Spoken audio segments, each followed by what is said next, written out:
All right. Thank you everyone for coming out. We're going to spend the next 45 minutes talking about all things investing in sports. I'm sure a lot of folks here follow the news and are involved in the sports ecosystem, whether it's across the investing world, the operating world, maybe even some athletes out there. So hopefully we can help kind of educate what's all of you on what's happening on sort of our side of the coin here. So my name's Rajiv Shah. I'm a investor at Dynasty Equity. It's a sports-focused investment firm based in New York. I'll let all of our awesome panelists just introduce themselves quickly before we kick off.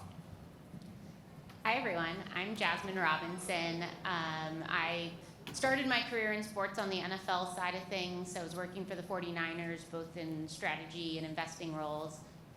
And then joined a fund called Causeway, which is a growth stage sports investing fund. And most recently launched a new fund to focus on investing exclusively in the professional women's sports ecosystem called Monarch Collective. Great to be here. Hi everyone, I'm Maddie Winslow. I'm at Inner Circle Sports, which is a sports, entertainment, and technology-focused investment bank in New York City. Been here for about 2 years now, and previously was in investment banking in the technology space. Hi everyone, Michelle Wilson. I'm currently co-founder of ISO's Capital Management. We were joking backstage that I probably am by far the oldest person on the stage, so I'm a little bit longer to give you my background. But started out like Stacy as a chemical engineer. Never thought in a million years when I did that I'd end up. My last stint in the sports entertainment world at WWE, people are like, how did that happen? I'm like, we'll have to talk about that over drinks. But started my sports career at the NBA after being a brand manager at Nabisco Craft, and I always wanted to be in sports, worked on Monday Night Football deals, NASCAR deals. Got a phone call on a Friday night that the NBA was launching the WNBA in an NBA store, and would I have any interest? And I didn't even have a resume. I'm like, I'm gonna go interview. So 5 to 6 years at the NBA under Commissioner David Stern, who was quite the visionary. Spent 5 years there, got another interesting phone call about a startup football league called the XFL, which is now in its 3rd iteration. I was actually the chief marketing officer for the very first iteration. Again, over drinks, would be happy to talk about that. It was a great, great experience. It didn't work out, as you know, and then found myself as the CMO at the U.S. Tennis Association, the U.S. Open, which was amazing 9-year run, bringing innovation to a very tradition-steeped sport. And then got a phone call again from Vince McMahon in 2009 as a publicly traded company looking for someone to help him elevate it from a live event business to a global media empire, which was an amazing 10-year run. Did that until 2020, and then decided that after 30 years of being an operator in the sports world that it was time to become an investor and leverage that expertise, and launched ISO's Capital Management with my longtime business partner, George Barrios, who worked with me at WWE, and we're now in our kind of 2.5 years in as a boutique investment and advisory firm, and I'll talk more about that when we talk about sports as investing, but it's been a great career change at this point in my career, and again, happy to share my insights on that, as I know most of you are kind of in the operating world, not in the investing world. So, hi everyone, I'm Stacy Sonnenberg. I work at Goldman Sachs. I'm co-head of our global sports finance practice, which means I do debt for teams, leagues, stadiums, and arenas. I began my career as a civil engineer, working at the Parks Department in New York City. So Parks and Recreation, the TV show, was a lot like our lives. The Parks Department owned the old Yankee and Shea stadiums, and I was responsible for taking care of them. So I was a landlord to the Yankees and Mets, and then I went off to business school and came to Goldman and learned we were financing the new Yankee Stadium.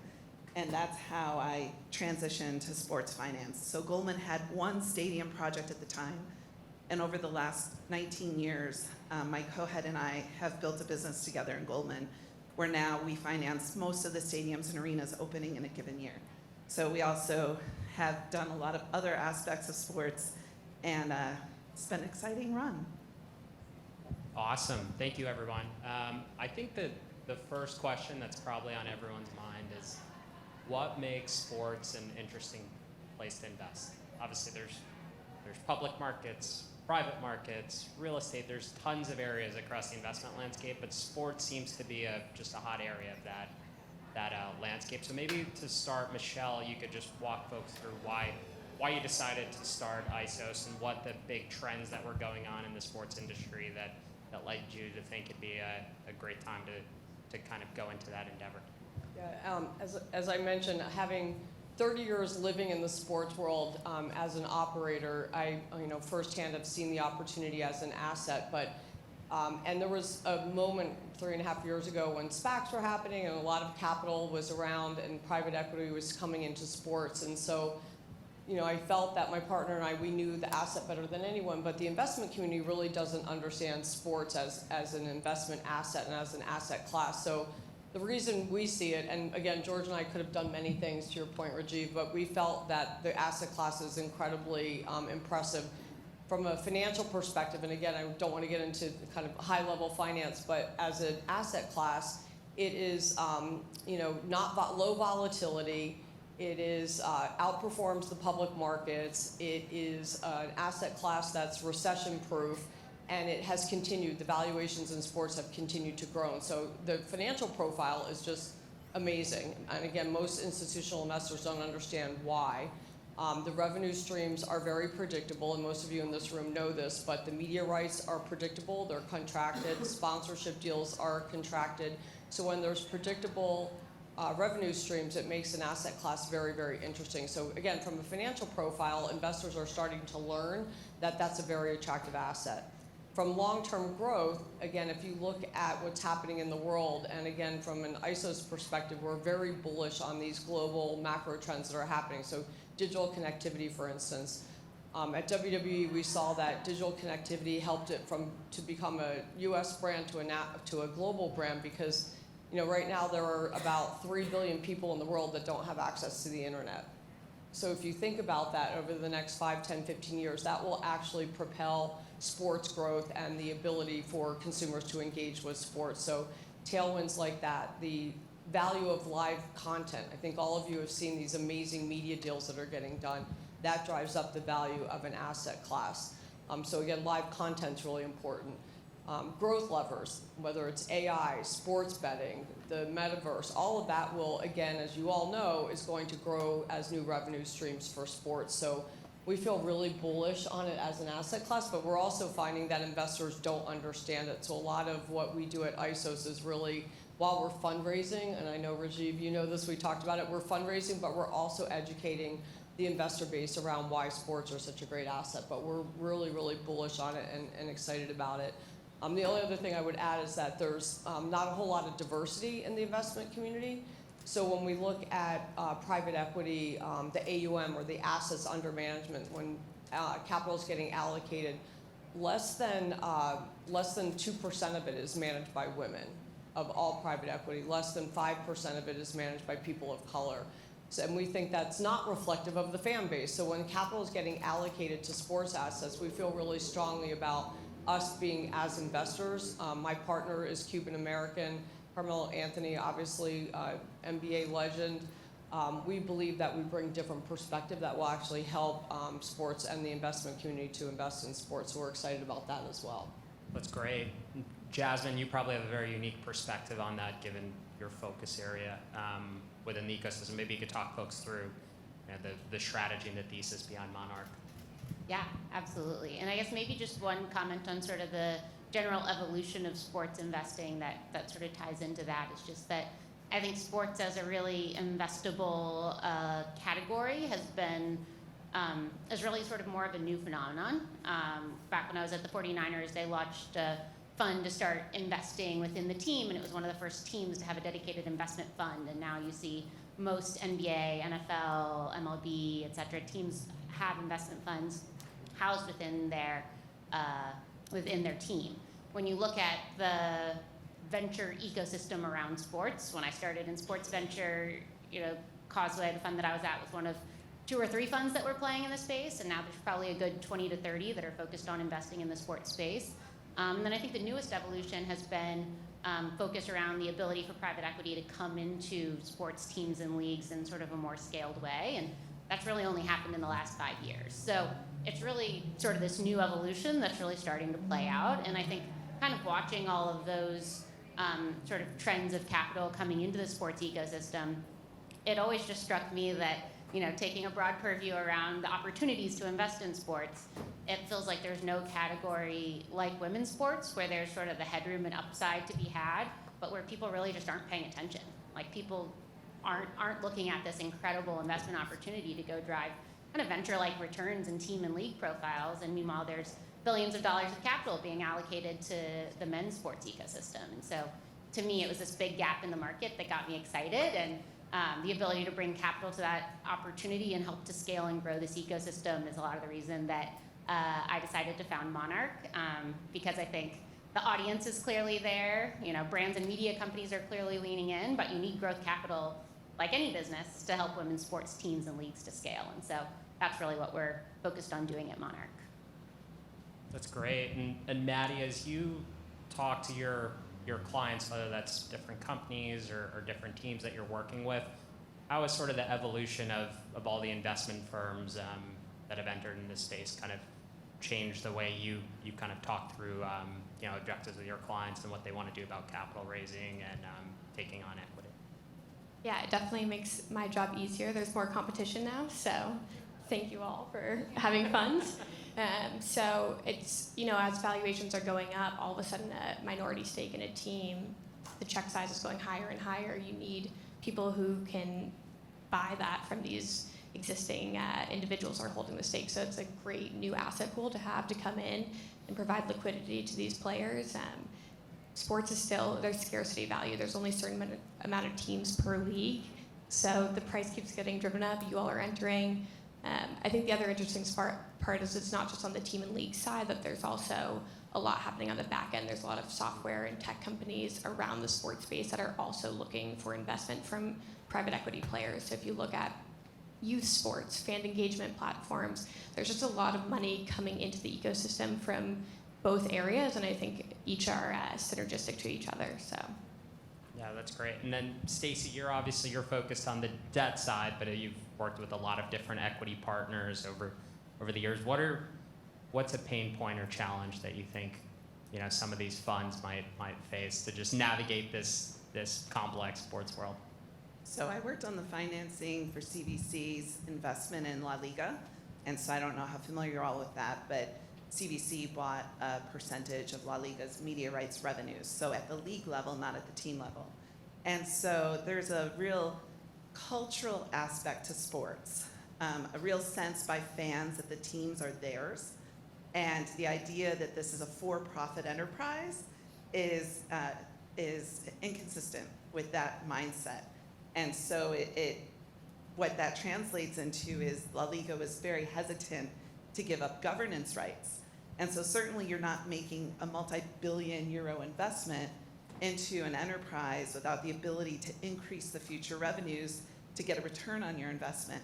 And so I think one of the struggles that investors are dealing with, at least when they're trying to invest at the league level or even at certain team levels, is the amount of governance rights that you can have, the ability to make a difference in that team. And you see it with Dial and Arctos and the deals that they've had for their minority stakes in teams.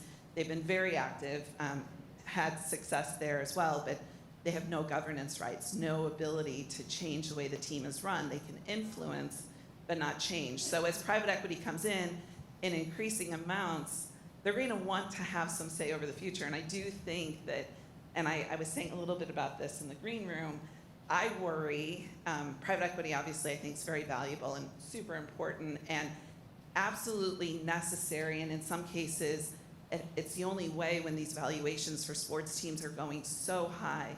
There are so few people that can afford an NFL team anymore. So the only way that you're going to continue to see that valuation growth is the participation of private equity and maybe potentially public equity. So there's going to be that automatic transition. But as that happens, the cultural aspect of sports, the way sports is so part of our communities and who we are as people, and almost like museums, how do they work together going forward? And that's something I worry about. And can I just comment on that? Because we were debating this backstage, so it's always good to have point counterpoint. I will say just two things to that. I'm also serving on the WTA Ventures board, which, for those of you who know, the Women's Tennis Association created a separate commercial venture, and they took investment from CBC to basically grow women's sports. So I'm a huge proponent and why I decided to join the board. And in that case, again, it won't necessarily change the governance, but I see that as a positive. I actually firmly believe that investment from private equity will drive greater business discipline in the sports community, and that I don't think you have to sacrifice the culture of fan engagement and community to get a return. I think they can coexist, and I think I lived that at WWE. It was a public company, and yet we had 1 billion social media followers. That was still the mantra, was to deliver to the fans what they wanted and to be a great brand. But it was with the discipline of public market, and I think it made us better at what we did. So I'm hopeful, and I'm betting on that as an investor, and as ISO's Capital is doing both a large PE fund, growth fund of $750 million target, and then a venture fund of $50 million, where we'll do more startup investing around ancillary businesses around consumer engagement and tech that support sports. So I see it as a positive. I do think the challenge, again, to your point, is governance, and I think what will be important is to add value as an operator. So while you may not have control, so as ISOs comes in, we might not have a controlling stake, but because our entire team is built of operating experts, that we've done this, we know how to create value, that will have a voice at the table, not because governance dictates it, but because our expertise and how we're going to dig in and help. As like we say, we don't dabble. We're going to come in as investors that are active investors and really help the team or the league or the property to really be better at what they do. So value creation will really, and governance kind of hopefully will supersede the governance part of it. No, I think that, it makes a lot of sense. I think why folks are getting excited about investing in this space, it's that ability to obviously generate value, but it's frankly, it's the growth prospects going forward. It's great to kind of see 10, 15, 20 years of historical growth, but folks are focused on what happens next, what happens over the next 5 years. So we should talk about some of those levers. I think the biggest one that is kind of top of mind for everyone is media rights. Traditionally, it's been distributed on TV networks, and folks have had cable, and they go through their TV guide and they find sports. That model is of course in transition. Now it's more about streaming. So what is Apple doing in this space? Amazon, Netflix potentially. So maybe we talk through that a little bit. And I don't know if Maddie, if you have some perspective on what's happening in that broader ecosystem. Yeah, and I'll let some others touch on the linear versus streaming debate, but I think the other aspect of this that we need to talk about is also how social is impacting Absolutely. all of these aspects. I think especially on the women's sports end, if you look at what's happening at the college level right now, it's a new data point of, are there fans for women's sports and how are they engaging? On linear, they're just not there. Women's sports is not on linear television the way men's is, so it's been a apples to oranges comparison. We look at social as a new kind of, let's level the playing field. Everyone who watched the NCAA March Madness, 8 of the 10 top followed athletes of the Elite 8 teams were female. You have over 1 million people viewing the gymnastics finals this past year. We had 80,000 people for volleyball attending a Nebraska game. You just have incredible viewership and followers on social for female athletes. So I just think as part of this discussion, when we talk about the changing landscape, there's a whole new, especially for this Gen Z audience that everyone's trying to capture in sports. It really is shifting the narrative and should be talked about in fulsome. Yeah, I totally agree with Maddie. There's these sort of interesting channels of what the athletes can go out and do on social, and that's actually like, if you think about it, when media rights owners think about like, where do I go and get reach on the men's side, sometimes they think about, let's go to ESPN or CBS or whoever it might be. On the women's side, actually, like that audience lives within the player socials. And so how do you think about new models that actually enable players to profit from driving audience and really like building into media audience? And I think it actually creates some really interesting opportunities within women's sports where you can go to different platforms that might not have the same sort of reach within certain, the same reach sort of generally, but specific to this community and with the right sort of structure and partnerships, you can really think about how a direct-to-consumer platform could really make a lot of sense that's really focused in on women's sports, or how players that can just sort of reach more broadly across over the air, or whatever it might be, might actually be a better landing spot for women's sports. And so I think one of the things that we're often doing is just trying to challenge the paradigm around, a winning deal isn't necessarily going and partnering with CBS, not that CBS isn't fantastic, but just more so that there are many options, and so making sure that you're really evaluating each path and building for this fan base of the future that we have in the women's sports ecosystem. Just in terms of media rights, it's been fascinating from my perspective. I sit in a slightly different place in how I think about teams from an operational and facility perspective, but on the media rights, this transition to cord cutting and over the top and what it means has forced a lot of hard decisions by leagues as they think through their auctions. The auctions for media rights and how they sell their media rights has gotten more complicated.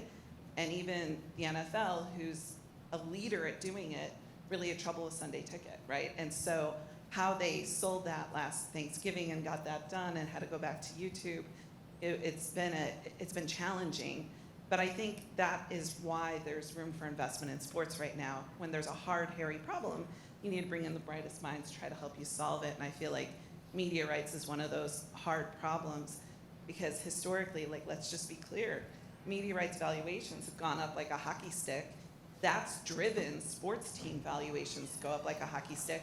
But media rights, in many ways, were subsidized by non-sports viewers who had to buy the sports media package with their cable package. And now with cord cutting and a la carte ordering, how do you then continue to drive those valuations and transition to this new world? And I'll be honest, no one has figured it out. No one knows the answer or what that is or what it's going to look like. It's certainly a moment of tremendous opportunity, but also tremendous uncertainty. And so it's to me a fascinating inflection point. I'm very bullish on sports. I believe this will get figured out, but going to your one cable provider or network and thinking you're gonna get your whole media rights deal done, it's gonna be far more complicated, a lot more individual deals, and everyone's going to try to figure out direct to consumer in a cost-effective way, and no one's gotten there yet. But this is, to me, it's fascinating, an assumption that those media rights will just continue growing. And we've seen in Europe, some of the leagues are seeing them be flat to slightly down with the media rights. And so is that just a poor auction management process for how they sold those media rights? Or is it a sign of something else? And, it's a big issue.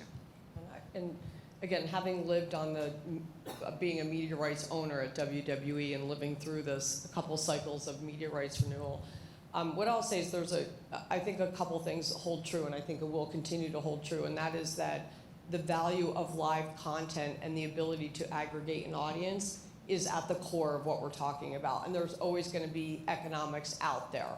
So the important thing is whether it's streaming or it's a short form or long form or what the platform or the form of distribution. Now, again, I agree with what Stacy's saying, that for a long time after over-the-air transition to pay television and the cable, we're starting to subsidize and pay huge rights fees.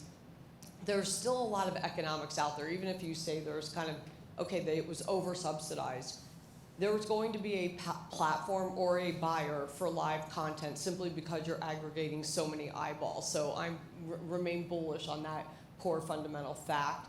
I think over time there will be some corrections, but there are so many properties out there that are still way undervalued compared to things like the NFL here in the US, their domestic rights. So I still think there's a tremendous upside for a lot of properties like WWE or MLS or the other ones that are emerging. And again, the ability to aggregate an audience, you'll get economics around that. And I think to your point, the challenging is the balancing of that decision making. So if you're a rights holder, and a lot of you are in this room, do this every day, it's like we're creating a piece of content. So is it three things we would always think about at WWE it's you want reach, you want engagement, but you want economics. And balancing those three things are really hard. So do you go for reach, so somebody can give you everything, all the eyeballs you want, but it might be a major broadcaster and like, we'll give you that, but we're not gonna pay you. Or you go to someone who says, well, we'll give you all the economics you want, but they're gonna give you 4 people watching. So it's really the ability to say, what content am I creating and how do I optimize those three things? And it's not easy, and those are tough decisions. I think, at WWE, we navigated that really well, kind of deciding short form content, long form content, and then obviously the balance between linear. And we launched a streaming service well before anybody else did, direct to consumer, with our most premium content in 2014, when basically it was Netflix, Hulu, and MLB.tv, and that's worked out really well for them. But we had to be very thoughtful about what content went where. And again, I think there's a lot to learn on that front. And that will continue. Platforms are going to change, but it's still about delivering live content. Yeah, no, I think that's all right. I think technology, it helps to facilitate a lot of that, and I think it gives you just much better data and insight into who's actually watching and who your consumer is. I mean, I don't know if Scott's in the audience, but I know in his podcast he likes talking about his focus group of one. When you distribute First Tech, you know exactly who your focus group is, right? You have if you're Prime and you're doing Thursday Night Football, you have their email address, you have their, what's in their shopping cart and what they're searching for, and what sort of advertisement should send them. So it just kind of changes the entire flywheel on what you can do. Yeah, and I think these tech platforms are pretty interesting as distribution points, because it's like, to your point, you can then go and sell that viewer something else. You can, go and build brand credibility and value with them. Like, there are so many sort of more direct ways that you can monetize any given viewer than sort of big broadcast TV can, that it just feels like there should be, on balance, more value to be created. Now it's just people figuring out the tech and remarketing and all of the elements to actually make it happen. Absolutely. Yeah, just on that, I mean, the news over the last 24 hours or so that are messy might be coming to MLS, right? Like, how brilliant Apple TV would have looked to do that MLS 10-year deal a year ago and have Messi come in the fall. I think that deal, then MLS, look, they cut a bad deal and Apple got a great deal. But yeah, it's amazing what these tech platforms can do, and fully monetizing it has not been figured out. I want to just quickly hit on one or two deals that I think people have probably read about in the news. I think, Michelle, there was a pretty big one that got announced a month ago, the merger of UFC and WWE. I think I read that it was a $9-10 billion valuation, a phenomenally large number. I mean, maybe just walk people through the mechanics of that deal and why it made sense, and why you think that those numbers ultimately reflect the value of that organization. Absolutely. And again, I moved on from WWE in 2020 and then was asked to rejoin the board in January, which I was excited to do and have a seat at the table as they were entering their strategic alternatives review process, which was obviously looking for a sale.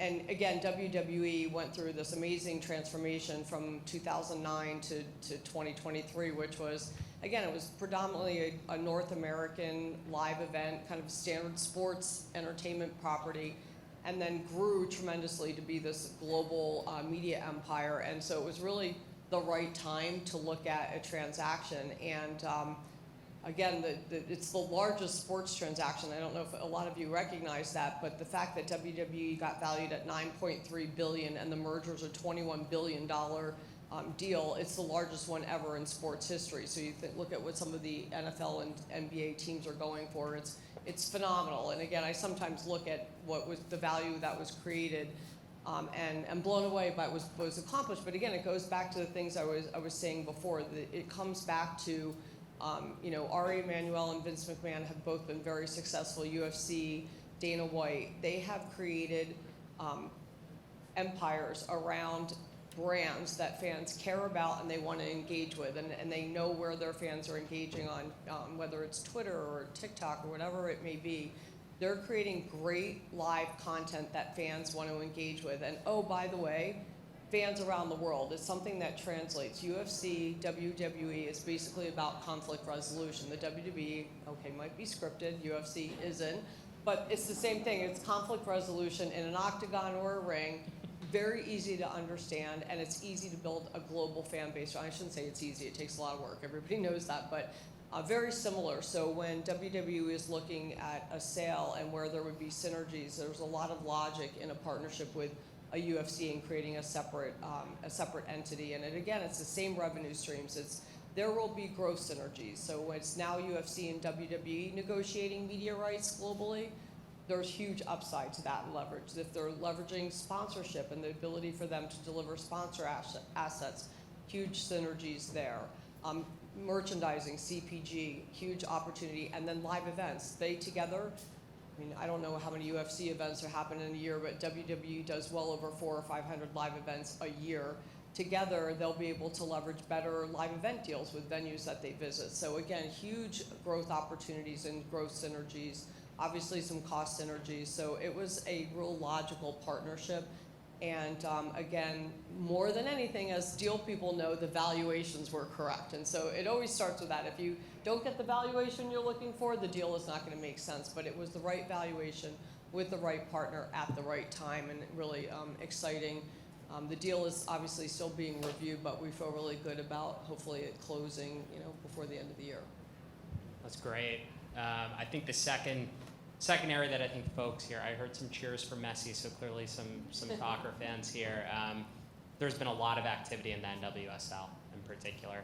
They've been selling teams at greater and greater values. They've expanded the league as well. Maddie, I know you've spent a lot of time on that expansion press, so maybe you can just talk folks through that. Yeah, so we were representing the league in helping them sell their 14th franchise. So Bay Area came in at a record $53 million expansion fee, which is about tenfold where it was just a year prior. So huge valuation growth, and really what we came in to do was, this is no longer, and a lot of people say this, women's sports isn't charity. You should be coming in and making a business decision. And what we're doing is, one, using data, but two, making sure people are looking at data correctly. So an example of that is, if you look at the 2021 championship game that NWSL had, they had 525,000 viewers. That was the number being used to compare to the men's league. And we were coming in, let's add some more context to that. That game was played at 12 p.m. on a Saturday. That's not a prime time window. Women's sports is getting 4% of media coverage. They have no lead up to their game. There's no awareness from outside partners. So what happens when you start to have some of those aspects fill in? If you look at the 2022 number, all they did was move their championship game from 12 p.m. to 8 p.m. on a Saturday. They had 915,000 viewers. So when you talk about the value and what's there, it's let's use the data, but let's make sure we're using the correct data and framing it correctly. So we are hoping that there's more record valuations to come for the league, but it was a great stepping stone. Great. And then Stacy, I know you spent a lot of time on Barcelona's stadium financing, another record deal. I think they did $1 billion financing for that. $1.5 billion. $1.5 billion. So, Wow. I'm sure it's a phenomenal stadium. Well, it's not. So how many of you have been to Camp Nou in Barcelona? Okay, a couple of men. Interesting. So Camp Nou is, it is the, I don't want to be socially incorrect, please forgive me, but it's the mecca of soccer around the world. And it's there's millions of fans that come every year from around the world to just see Camp Nou. And Camp Nou, for Americans, if you go into this stadium, it feels like a college football stadium in the United States. It does not feel like a professional level stadium that houses one of the most valuable sports team franchises in the world. It makes absolutely no sense. So, but it's on sacred ground and cannot come down. And so unlike in the US, where we would tear down and build a new building, because that generally makes more sense on so many levels, they're going to renovate a 1957 building. And so that's a $1.5 billion investment into the club, which is critical. Why would you do this? Why would you spend so much money? When the stadium is complete, it will generate, after all the debt service and everything is paid for, an additional 100 million euros of revenue to the club a year that will go straight to player payroll. And so the only way to remain competitive is to invest in your stadiums and infrastructure. So this stadium project is really exciting because Barcelona, if you don't know, is owned by its fans. They're called socios. It's a little bit like the Packers, except for real, where the fans really own the team. They really vote on who will be president. I am a socio. I'm number 146,233 or something. And so the socios own the club, and the socios had a couple of red lines. So the financing could have no mortgage. So imagine getting a loan to buy a home without giving them a mortgage. So no mortgage on the financing, and then we could not use any existing revenues to pay back the debt. So the financing was issued, pledged solely by the future revenues that will be generated as a result of the stadium project. So it's really a revolutionary financing. We used securities law in Spain that's very favorable for securitizations, and so we were able to use this special structure that you can do in a couple of European countries and have perfected security interest for investors. So basically making the financing safe for investors. No matter what happens, they're going to get those revenues, if those revenues materialize, to pay back the bonds. So that was great. And then Barcelona sold the debt here in the United States private placement bond market, which has been the most active investor historically in sports, and it's really been the source of most of the league-wide credit facilities that U.S. sports leagues use to finance their day-to-day operations. The U.S. private placement market's been the source of financing for most of the stadiums and arenas built here in the United States. It's a quiet little quirky market, not as sexy as private equity, but they've gotten the job done for a lot of years. And so it was the biggest deal done in euros ever in sports for the private placement market. That's awesome. So I'm really proud of it. Well done. I think we have some time for Q&A if folks in the audience want to ask some questions. Do we have a mic set up? Or you It's can coming. scream it out. What do you think is the most undervalued asset class in women's sports, whether it's a team or a league globally? I think Jasmine, do you want to take that?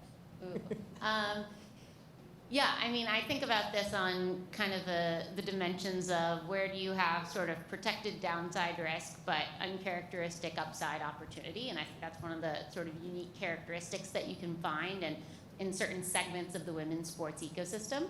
And so we're really focused in on those sports where you sort of have some established revenue, established media rights, and you can really kind of understand and predict where the trends are headed. And so for me, I really see like the women's sort of soccer and global football ecosystem as one of the core spaces for that. And I think the second is around women's basketball, in particular in the US. So I think they're really unique spaces, stable leagues, stable opportunities, but where like you can see a lot better than the 5 to 15% growth that you might see on the men's team valuation side. So I think it's one of the fun reasons to be in the women's sports ecosystem right now.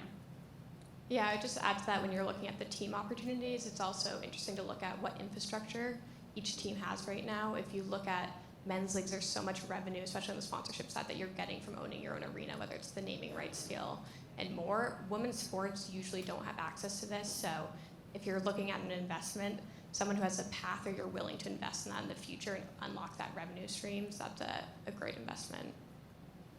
And I'm not going to divulge our secrets because I have competitors on the stage with me on what we're looking at that we considered undervalued assets. But I do think, again, for this audience, it's, again, a lot of you don't live in this world, but when you look at what we call the TAM, the total available market, and you look at leagues and teams globally, a lot of investors are like, well, there's only so many NFL teams, well, NFL's not even taking private equity investment yet, but the NBA, MLS, there's only so many teams. But when you look at it globally, our thesis is there are many undervalued sports assets out there, and I'm not going to give specifics, but what I'll say is if you look at the teams, it's a $400 billion TAM. And, we all know the data. The leagues, it's $150 billion. The adjacency is probably another $50 billion of assets that are out there available for investment. And so to me, there's a lot of upside based on all the things, all the growth levers, all the things that we've talked about. So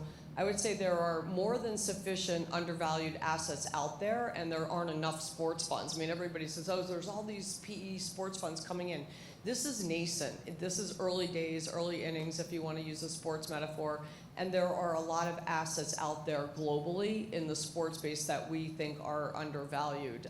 So it's great. I think there's more than enough room for many funds to come along behind us. So good news for you guys. Any other questions?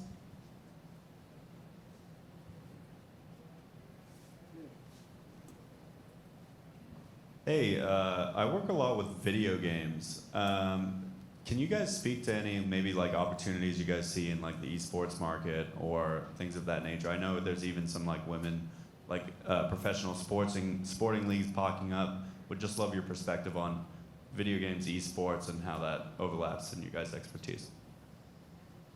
We were talking about this in the green room because no one's really figured out how to make money there yet. The publishers do quite well. I think that's the big challenge, is the opportunity. It's hard to see it, but esports arenas are starting to come up in places.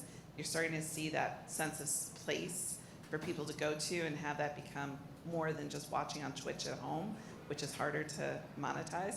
Sponsorship's starting to happen. I think what I saw was half a dozen years ago, every single one of my sports team clients was buying an esports team or creating an esports team or investing in a league and so on and so forth. But all of that chatter has gone down a lot from my perspective as people are trying to figure out how to make the money work. And I think that the women's area in general, women's traditional sports, has been more exciting for those same group of owners because they see that opportunity much more clearly in the near term.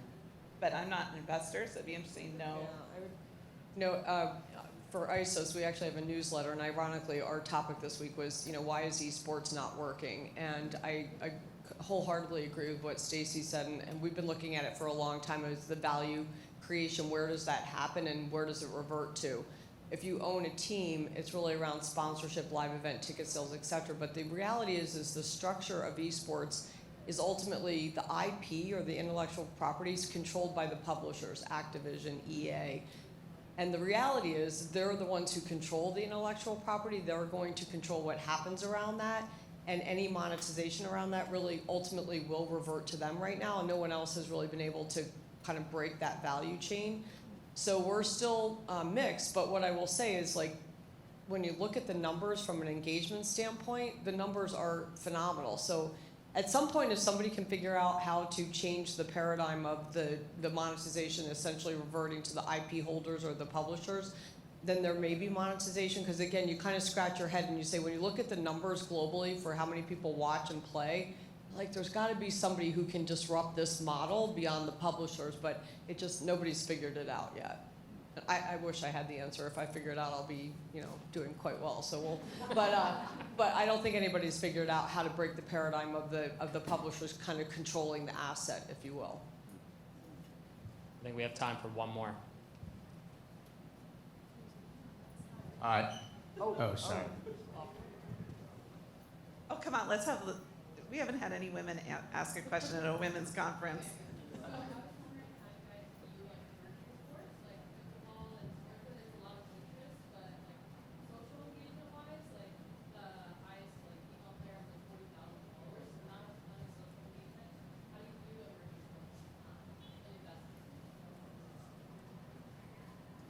Yeah, I think emerging sports are interesting because, if you think about where was like the NFL in the 70s or like the UFC in the 80s and 90s, sort of sports tend to take this trajectory of there's this long period of building audience and finding your way and really like building your community. And then they kind of hit this inflection point where if you really reach sort of scale and mainstream adoption, then you can see sort of incredible value created. And so I think emerging sports are really interesting to watch and follow, and it's about finding the moment where they're hitting that inflection point, because if you end up too early, even if it's a winner, you might have some bankruptcies and hundreds of millions of dollars of capital poured in before you actually hit that moment. And so as an investor, I think about what are the signals that show you that it's moving from emerging to scale, and kind of trying to invest in that way. I'm super excited about pickleball. I have no idea when it's going to become as big as I think it could be. You know, when I think of emerging sports, I think about rugby, right? Rugby in the United States. Rugby's a huge sport around the world. It's a really cool sport. We like violent sports. Rugby is violent. And it's been an emerging sport in the U.S. a long time. So I think of emerging a little differently maybe than pickleball. But certainly we spent a lot of time trying to figure out how to create that moment for those emerging sports. Because I think about things a lot from infrastructure, right? If you don't have a place to play and really show off and have an opportunity to make money, it's not going to grow. So that's what a lot of these sports need, is a big platform. I can't help but comment on pickleball after spending 10 years in tennis and the interesting infrastructure of tennis. Challenging, very challenging infrastructure.